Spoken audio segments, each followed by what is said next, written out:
dear. My name is Colonel Frank H.W. Miller. I am most thankful to be addressing you today. Many of us will be celebrating Christmas in a few days' time. We're all quite familiar with what happened in the original Christmas story. Jesus was born in Bethlehem over 2,000 years ago. But it wasn't just his mother and father and a few animals that were there. The invitation to come and worship this heavenly king who had been born in a stable was given by many angels to some shepherds who were just outside Bethlehem with their sheep. They came as they were, looked down on by society, but truly loved by God. A star also brought some wise men who travelled a long distance to see Jesus. They gave rare and exquisite treasures to the baby. With such an important person being born, it would seem strange that only a few people would get to celebrate the birth of the Saviour of the world.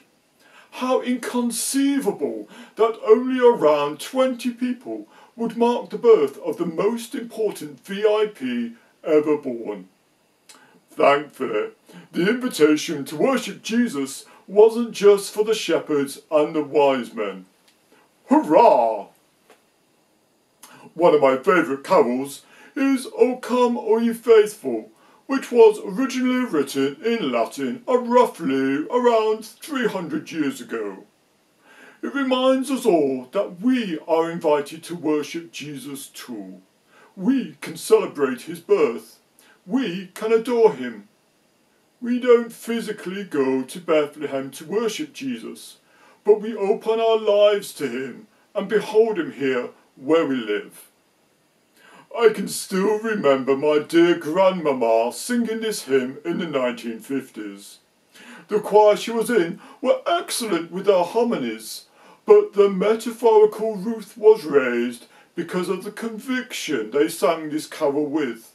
To them, and to me, it wasn't just words with a pleasant tune. It is a reminder that God has invited us all to come close to him and to put him first in our lives. God is still saying, "Come to me. Let me share my peace, love and joy with you. You will find true rest in me." We have all been given a grand invitation to approach God and to worship him sincerely and in reverence.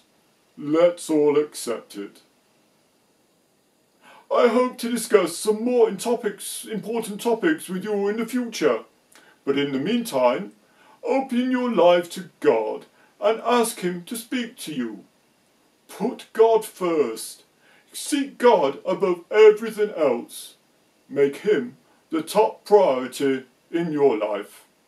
Stay safe, everyone, and cheerio!